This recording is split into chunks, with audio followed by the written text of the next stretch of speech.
Residents of East Bengaluru, hear this out. In 10 locations near you, Shri Krishna Janmashtami 2024 will be celebrated by ISKCON Whitefield. Over 1 lakh devotees attended last year and more are expected this year.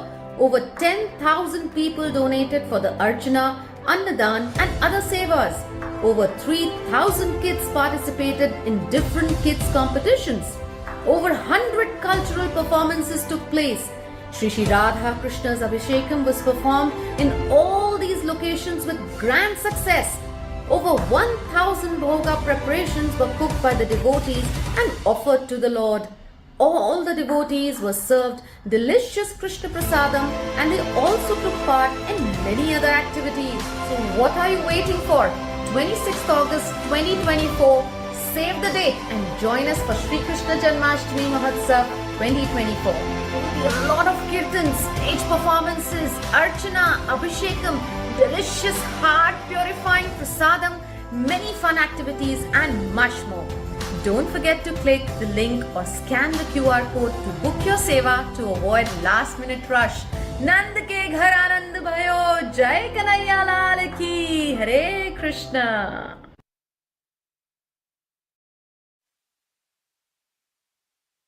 Hare Krishna, Hari Bol devotees. Welcome, dear devotees, to yet another wonderful nectarian episode of Krishna Ratri series. So I hope you all are enjoying this wonderful series and we hope that you invite all your friends, family members for this series. So let's do a quick recap of what we heard yesterday. So far we heard how Lord Krishna punished Kaliya and how the Nagapatnis offered beautiful prayers to the Lord and to free their husband. After hearing this entire pastime, now Parikshit Maharaj has a question. He then inquires to Sukdev Goswami that why did Kaliya had to leave his beautiful land and why he had to hide in the lake of Yamuna. And then why was Garuda being antagonistic to Kaliya? And after that, we heard the pastime of Saubari Muni, how he cursed Garuda and how he stopped him from entering the Yamuna. Then we see how Garuda was being patient and tolerant. Although he was cursed, he did not retaliate. So from this episode, what do we learn is we should not retaliate or many senior devotees, they say, हमें नहले पे देला नहीं करना or we should not think of doing tit for tat. That is totally a materialistic mentality. And but since Saubari Muni offended Garuda, who was none other than the carrier of Lord Vishnu, he had to pay for it. He fell down. How did he pay for it? Is like he fell down from his position. He was a great Muni, right? And he had many powers, yogic powers. And after that, offending to Garuda, he lost all his yogic powers and he becomes a regular householder, gratifying his senses.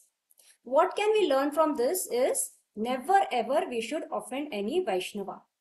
Then after chastising Kaliya, when Krishna finally came out of the river, he appeared before his friends, his family members, very nicely decorated, smeared all over his body was chandan pulp, and he was bedecked with valuable jewels and almost completely covered with gold. And we see that in fact everyone, in Vrindavan had come to see Lord Krishna at the bank of river Yamuna. Since it was almost night, everyone were very tired and suddenly they fell asleep. And then later on what happens is there is a great forest fire and all the Vrajavasis, they are in great anxiety and they call for Krishna and Balram's help. They keep calling, oh Krishna, please help us. And Krishna being very, very compassionate, what he does is he swallowed the entire forest fire and he protected all the Vrajavasis.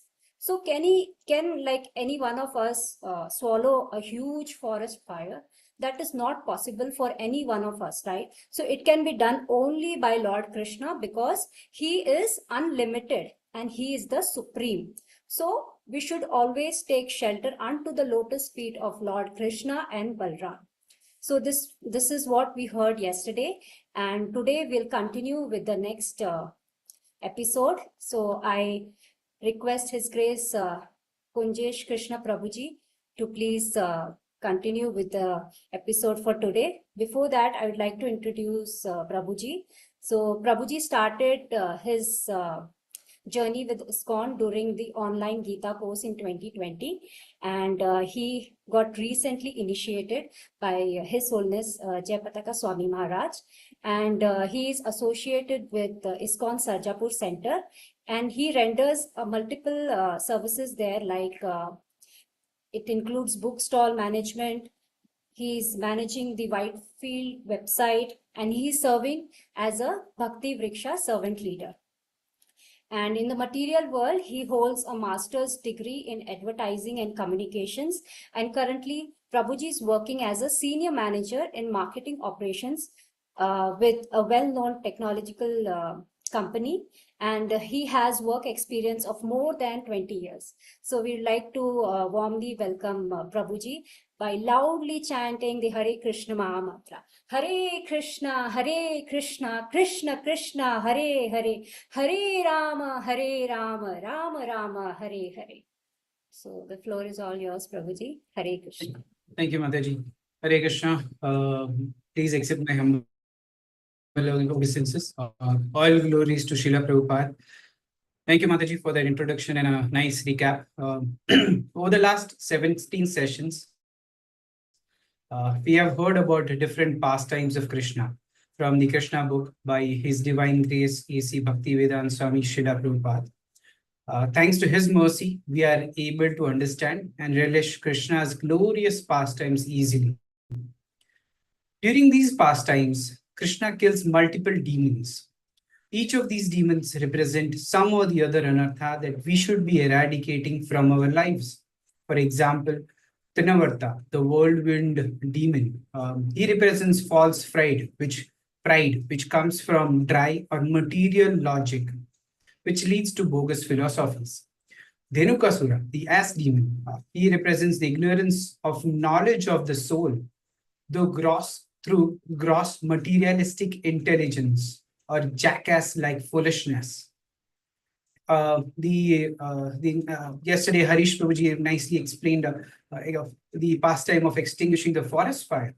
Now, this forest fire represents hatred and arguments between Vaishnavas or different religions and disrespecting each other's deities. After distinguishing the devastating forest fire, Krishna, surrounded by his relatives, friends, calves, and bulls, and glorified by his friends singing, again entered Vrindavan, which is always full of cows. While Krishna and Balram were enjoying life in Vrindavan, in the midst of the cowherd boys and girls, the season gradually changed to summer. But in Vrindavan, summer always appears like spring. The summer season in India is not very much welcomed because of the excessive heat. But in Vrindavan, everyone was pleased because summer there appeared just like spring. This was possible only because Lord Krishna and Balram, who are the controllers even of Lord Brahma and Lord Shiva, were residing there.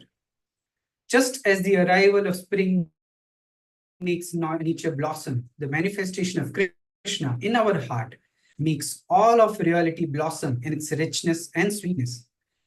The devoted see Krishna in everything and everything in Krishna. Krishna as the eternal spring is manifested especially in Vrindavan.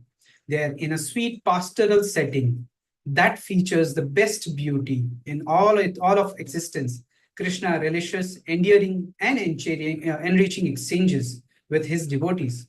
Whereas the spring season is temporary, the Krishna spring is eternal, making life in the spiritual world an unending festival of love and joy. Bhakti is a spring that helps us spring to the spring of our love. And for the bhaktas, wherever Krishna is, it's always spring. In Vrindavan, there are many falls which are always pouring water, and the sound is so sweet that it covers the sound of the crickets. And because water flows all over, the forest always looks very green and beautiful. The lakes of Vrindavan are surrounded by green grasses and various kinds of lotus flowers bloom there, such as the Kalara, Kanja, and Utpala. And the air blowing in Vrindavan carries the aromatic pollen of those lotus flowers. Amongst all this, Krishna was busy enacting all his different pastimes. He would go to forest with the gopas and engage in different playtimes. The boys would play catch ball with fruits such as bale and amalaka. They played blind man's buff, challenging and touching one another. They would enjoy their meals together and share each other's food. Gopas would insist on Krishna eating their meals. Sometimes they would play amongst themselves like a king and his subjects. Other times, they would insist on Krishna playing his flute, and the Gopas would get mesmerized listening to his flute. Sometimes they imitated the forest deer and various kinds of birds. They joked with one another by imitating croaking frogs, and they enjoyed swinging under the trees. In this way, Balram and Krishna, along with all their friends, played all kinds of sports and enjoyed the soothing atmosphere of Vrindavan, full of rivers, lakes, rivulets, fine trees, and excellent gardens filled with fruits and flowers. One fine day, they were all playing together, and Krishna noticed that one particular cowherd boy who would come out with Krishna every day was kept at home by his mother that day because he had some duties to perform. Pralambasura disguised himself identical to that innocent little Gopa, friend of Krishna. So when Pralambasura entered their company as Pragosh, Krishna began to think how to kill this demon. But externally, he received him as a friend. Oh, my dear friend, he said, it is very good that you have come to take part in our pastimes. Since the Supreme Lord Krishna, who had appeared in the Dasharatha dynasty, sees everything, he understood who the demon was. Still, the Lord pretended to accept the demon as a friend, while at the same time seriously considering how to kill him.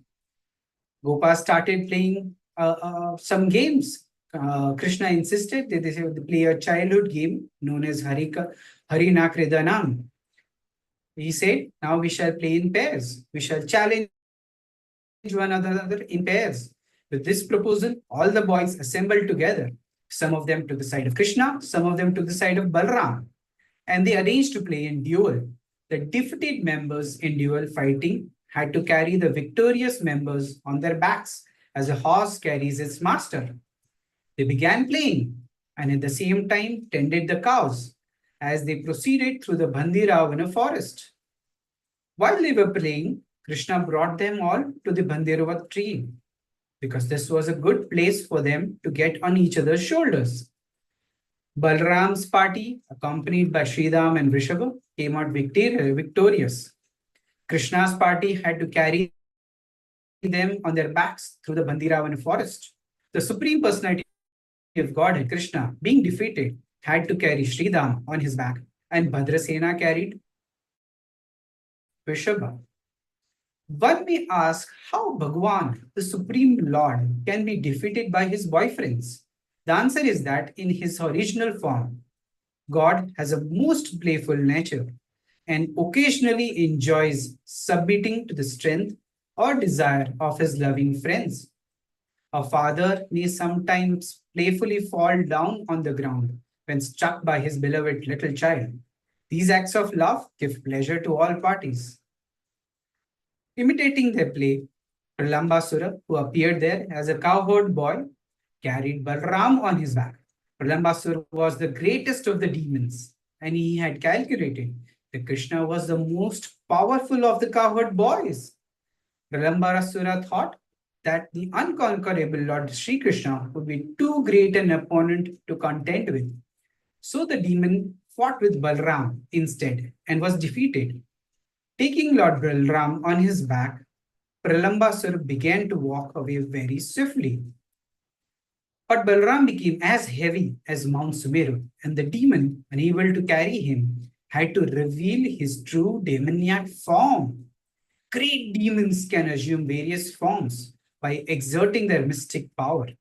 But when the Lord's spiritual potency curtails their power, they can no longer maintain an artificial form and must again manifest their actual demoniac body.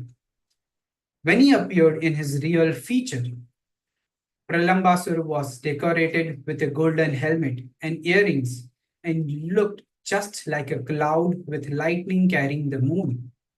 Balram observed the demon's body expanding up to the limits of the clouds, his eyes dazzling like blazing fire, and his mouth flashing with sharpened teeth. At first, Balram was surprised by the demon's appearance, and he began to wonder, how is it that all of a sudden this Gopa has changed in every way?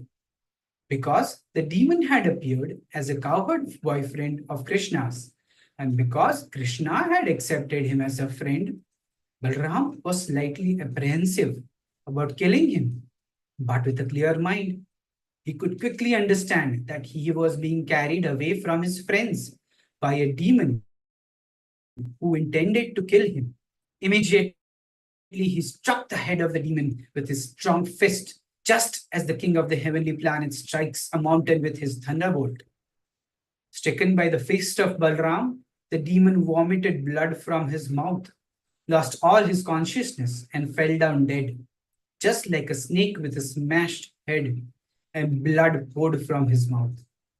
When the demon fell, he made a tremendous sound, and it sounded as if a great hill were falling upon being struck by the thunderbolt of King Indra.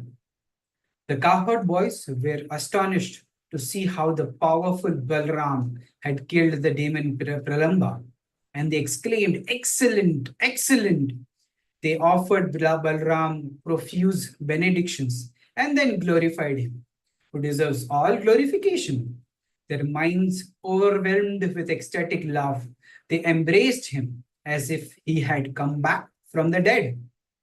The sinful Pralamba, having been killed, the demigods felt extremely happy, and they showered flower garlands upon Lord Balram and praised the excellence of his deed. Lord Balram is the first bodily expansion of Krishna and one who assists in Lord Krishna's transcendental pastimes. He is the source of the entire spiritual world and is the Adi Guru, the original spiritual master. He assumes 5 other forms to serve Lord Krishna. He himself helps in the pastimes of Lord Krishna, and he does the work of creation in 4 other forms called the Chaturvya, 4 armed forms, known as Vasudev, Sankarshan, Pradyumna, and Aniruddha. He executes the orders of Lord Krishna in the work of creation, and in the form of Lord Shesha, he serves Sri Krishna in various ways. In all the forms, he tastes the transcendental bliss of serving Krishna. No one can approach Krishna without first getting the mercy of Balram. So let us come together and pray to Lord Balram. Revati Ramantam Ve Baladeva Chutagraja Alayuddha Pralambagna Pahi Mam Purushottama. O husband of Revati, O Lord Balram, O eldest brother of Lord Krishna, O Lord who holds a plow weapon, O killer of Pralambasura, O supreme personality of Godhead, please protect me. There are 3 lessons to be learned from this. The first one is the killing of Pralambasura removes licentiousness, personal gain, worship, and honor. This world, people think this is the goal of life.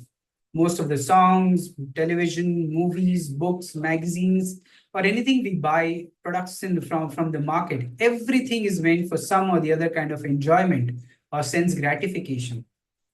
Such a powerful force Pralambasura is. It's very difficult to overcome. And it appears like our friend. Like Pralambasura appeared as Krishna's dear, intimate, lifelong friend. So similarly, these desires appear the desire appear like the desire for profit, adoration, and distinction, and the desire for other types of physical activities. They promise us happiness, but they cheat us. They kill the inclination for Krishna consciousness within our heart. So we must be very careful. Bhaktivinoda Thakur explains that there are two demons in Vrindavan that Balram killed, Dhenukasur and Pralambasur. Dhenukasur represents ignorance of knowledge of the soul through materialistic intelligence, and Pralambasur represents the inclination to enjoy the opposite sex in profit, adoration, and distinction, both gross and subtle. And Bhaktivinoda Thakur also explains that these two anarthas have to be overcome by the endeavor of the devotee under the guidance and instruction of the spiritual master. The devotee must endeavor with all its sincerity. It's just not grace. Grace in the sense that grace of Balram would come. The grace of Balram through Guru Tattva will come to exterminate these demons forever, providing we really struggle and endeavor to give up the propensity for profit, adoration, distinction, and gross sense gratification. Lord Chaitanya Mahaprabhu explains that when you water the seed of devotion, many weeds grow with it. And just like Pralambasura assumed like a trusting, loving friend, similarly, these weeds of profit, adoration, distinction, and gross enjoyment appear to be something very wonderful that may even give us happiness and help us in our spiritual life. And we don't discriminate and we water these weeds. We water the weeds until the weed chokes and cripples the devotional creeper. Brahmanda Brahmite ko na bhagyavan jiva Guru Krishna prasade paya bhakti lata bija. This is a quote from Chaitanya Charitamrita Madhya Leela, which really translates into, according to their karma, all living entities are wandering throughout the entire universe. Some of them are being elevated to the upper planetary systems, and some are going down into the lower planetary systems. Out of many millions of wandering living entities, one who is fortunate gets an opportunity to associate with a bona fide spiritual master by the grace of Krishna. By the mercy of both Krishna and the spiritual master, such a person receives the seed of the creeper of devotional service. We must avoid contaminating our heart and protect our devotional creeper by following the regulative principles and simultaneously clean our heart by chanting the holy names. If a devotee cries out humbly and sincerely to Lord Krishna to remove these demoniac qualities which take us away from him, when we water the seeds of devotion, many weeds grow with it and gradually chokes the devotional creepers unless we discriminate and stop watering it. As I mentioned at the start of this session, each demon represents an anartha that we must overcome. And when Krishna kills any of these demons, it gives us hope that Krishna can do the same for us too. Destroy all our inner demons in the form of anarthas, purify us, and take us back to home, back to Godhead. So let us pray to Lord Balram, the origin of Guru Tattva, and our dear Lord Krishna to help us in this purification process. Thank you very much for giving this opportunity to narrate this pastime from the Krishna book. Hare Krishna. Hari Bol! That was wonderful, wonderful narration. Thank you so much, Prabhuji, for the wonderful narration. And we are very much thankful and we are very fortunate to have your association today. All the PowerPoint and all the pictures was so beautiful. It actually reminded me of Vrindavan. And I could remember of one beautiful bhajan which actually depicts the entire Vrindavan, you know.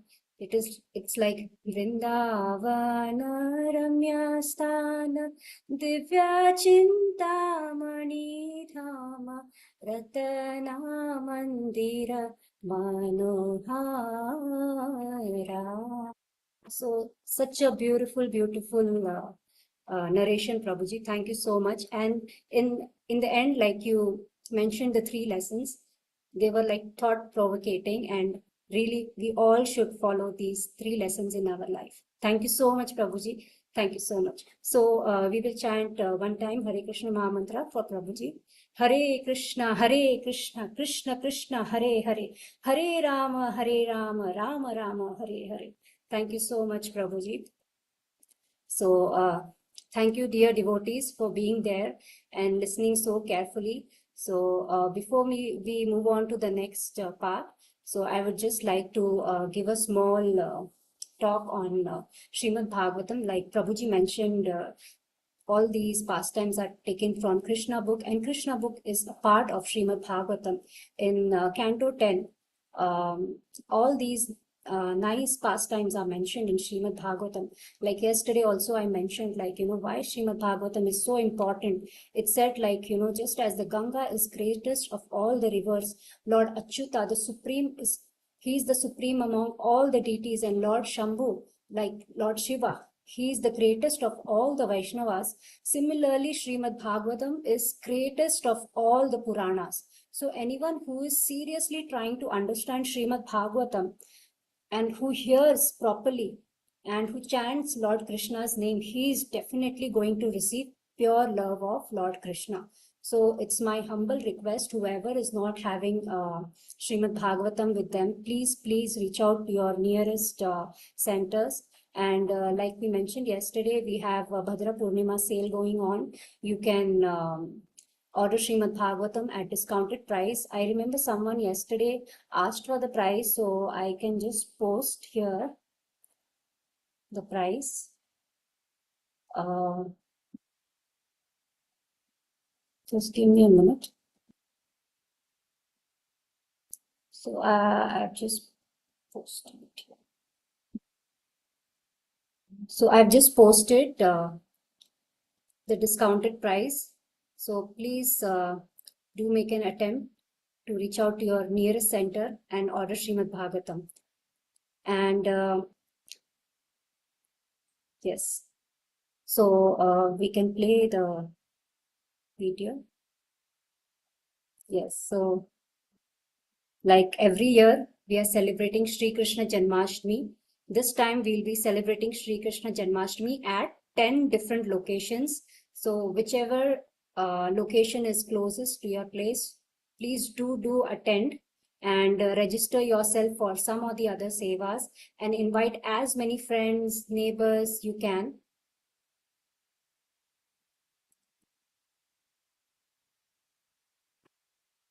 And like you see on the slide, over 1 lakh devotees attended last year, and we have a lot of programs for the kids, for the elders, and for everyone. We have beautiful culturals, and we have bhoga offering, and we have beautiful Abhishekam, Maha Aarti. So please do come and attend Sri Krishna Janmashtami. Hare Krishna. So we can share the quiz link on the chat box. Shared, Mataji.